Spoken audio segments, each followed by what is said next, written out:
the most violent animals on Earth. This should be good.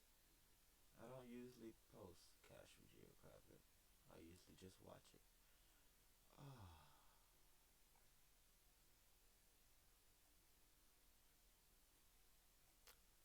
but I feel like this would be good, so we're gonna watch it.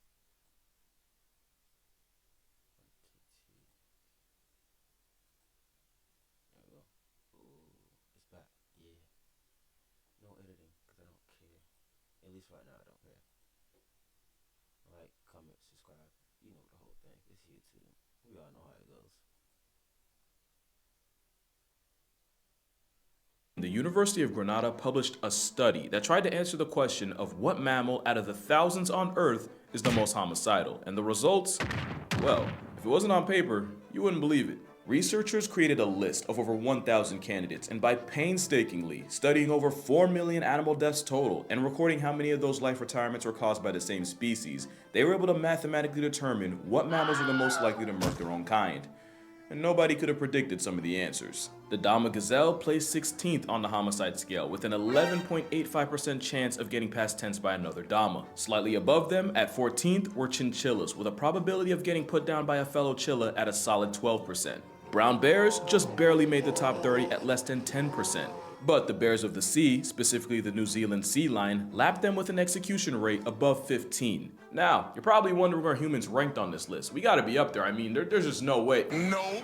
Humans didn't even crack the top 40, with less than 2% of human soul evictions caused by another human. In fact, according to the numbers, lemurs have far more bloodlust than humans and chimpanzees. But the most horny for homicide mammal in this study, the most murderous creature on Earth, was the meerkat. No, not a meerkat. The meerkat, with about 20% of those in God's recently deleted having been airdropped by another meerkat. But like with any true psychopath, to see where these tendencies come from, we gotta look at their family. Meerkats are a type of mongoose, an animal that essentially married crackhead determination with gang mentality.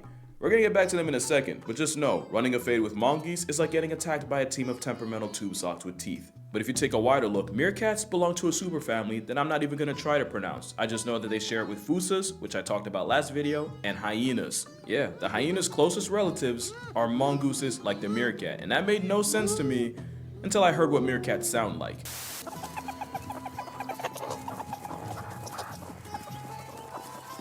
The mongoose is probably most famous for their eternal beef with snakes. Except the word beef is doing a lot of heavy lifting, since snake versus mongoose is more lopsided than an edge up from Stevie Wonder. A common misconception is that they're immune to snake venom. They're resistant, but there's a point where enough venom will murk even a mongoose. The mongoose has a mutation in their nicotinic acetylcholine receptor that makes it harder for neurotoxic snake venom to bind to it. That's how the same cobra that can flatline a person in 15 minutes can fully get put on a t-shirt by a warpath weasel. And meerkats will run fades with highly venomous snakes and turn them into a belt if they need to. These sand assault squirrels will even weaponize the power of friendship to flex on enemies like snakes through a process called mobbing.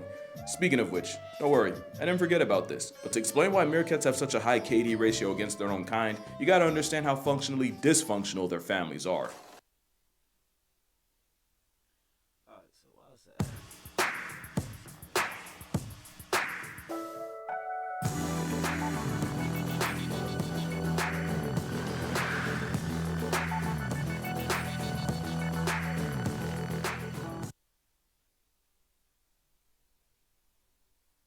The meerkat empire is built on a foundation of violence, extortion, spawn killing, cannibalism, but most importantly, a power-hungry mother, and it goes like this. Meerkats live in groups called mobs, and each mob is a conglomerate of several family units merged together as one. And sitting at the throne of each mob are the dominant couple, the alpha male, but more importantly, the alpha female. Because like with their bigger hyena cousins, meerkats are female dominated, and it's the biggest, meanest mama meerkat that calls the shots. Everyone has a job in meerkat society, and the alpha female is responsible for birthing new members to the mob, which is why she eats by far more than anyone else, so that she can make enough milk to feed her pups. The top male is primarily in charge of guarding his defenseless kids, and when he's not doing that, he's usually out hunting or spreading his scent to reinforce his territory. Then you have the scout team, the meerkats whose jobs are to forage for food wherever they can find it. And watching their backs are the sentinels, the security guards of the clan who keep an eye out for ops like eagles or jackals and will alert the foragers of danger with an alarm call. And back with the newborns are the babysitters who keep the new recruits from wandering and going MIA, and the second they hear that alarm, they either rush the kids back underground or prepare to defend them with their life. And of course, to teach the meerkats how to meerkat, you have meerkat mentors. That job description includes passing down all the tricks of their trade, like how a scorpion minus a stinger is just free protein. They'll even hand a mutilated scorpion to the pups for them to hone their hunting prowess on. By the way, did you know that when you remove a scorpion's stinger, you also remove its anus? So if they don't get discharged from reality right there, they get put in a coffin by severe constipation months later, the more you know. And last are the pups themselves, and their only job is to not die. And you're gonna see why just surviving meerkat society can be harder than Hefner. One of the most crucial rules of meerkat monarchy is that only the alpha female is allowed to have pups, and she can end up spawning 80% of all the infants in the mob. If one of her subordinates literally f***s around and she's the one to find out, the penalties can include the illicit offspring getting discontinued permanently, and even the offending female getting banished from the family by the queen. And with how meerkat mobs work, a lot of times this involves a mother evicting her own daughter. And with meerkats being used social, getting kicked out can be a death sentence with extra steps. So often the outcast will come crawling back, and sometimes she's allowed back in, but on one condition. The alpha female can and will force the insubordinate outlaw to breastfeed her children, basically using the threat of eviction to turn what's often her own daughter into a wet nurse. The price of promiscuity is why most baby meerkats born will celebrate their first birthday in the afterlife. Pups not birthed by the alpha are at such a risk that some insubordinate females will even catch a case eliminating the queen's kids if it means giving her own a better chance.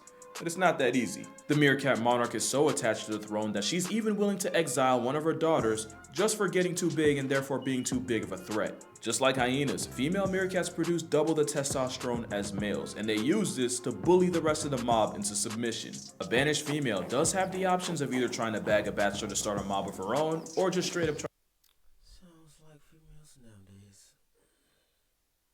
That's why I'm just gonna do a poly, man. Fuck it. trying to join a new one. But there's always the chance she gets violently rejected for her efforts. To put it in perspective, imagine a grandmother that not only puts her daughters out on the street for getting pregnant, not only turns her own grandchildren into a case number, but only lets that daughter live under her roof if she agrees to nurse her mother's kids, which, yes, would mean breastfeeding their own younger siblings. It's twisted, but that's just how meerkats manner. And speaking of siblings, even your own roommate in the womb weight room can do you dirty. Meerkat pups will often square up and throw paws with each other, and even though these fights aren't to the death like with hyena cubs, there's a direct relationship between the availability of food and just how violent these fades can get. Early on, meerkat pups rely 100% on helpers bringing them food, and a pup will start something with their own sibling if they see that one getting too close to a helper. The human equivalent would be your mom coming home with McDonald's and you and your brother throwing fisticuffs with the winner getting to eat and the loser getting to watch.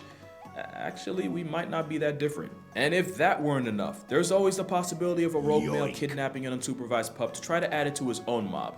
To be fair, kidnapping's rare, but it usually ends with one less meerkat to count. Now, everything I just mentioned involves politics within the mob. Inter-mob conflicts happen too, and it's usually when a foraging party of sand-seasoned assassins trespasses into rival territory. And like with every other aspect of this murder mongoose's life, this too can lead to violence. The meerkat mafia will try to intimidate the opposition with a war dance. Now usually, that's all this is, just a bunch of aggressive posturing and a healthy helping of hold me back. But 10% of the time, words can't do what war can, and it gets physical enough to remove multiple meerkats from the census. And according to studies done in the Kalahari, almost half of mob-on-mob brutality is initiated Y'all can't tell me that's not a meme face right there.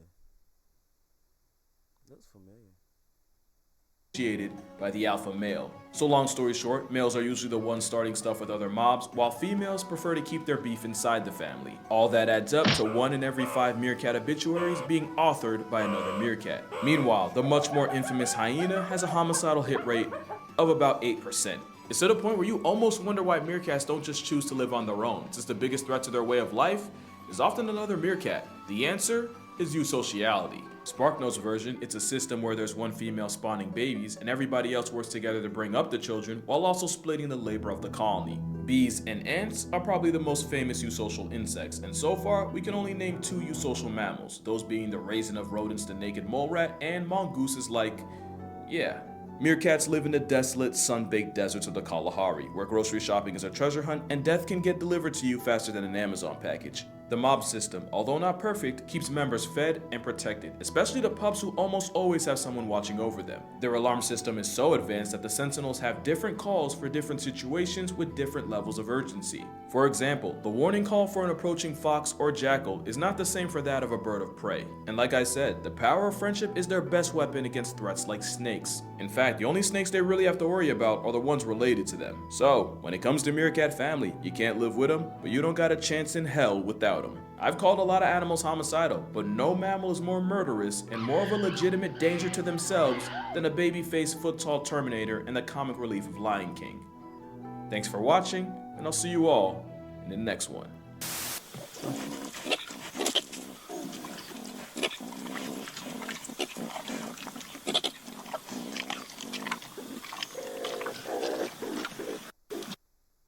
Whoa.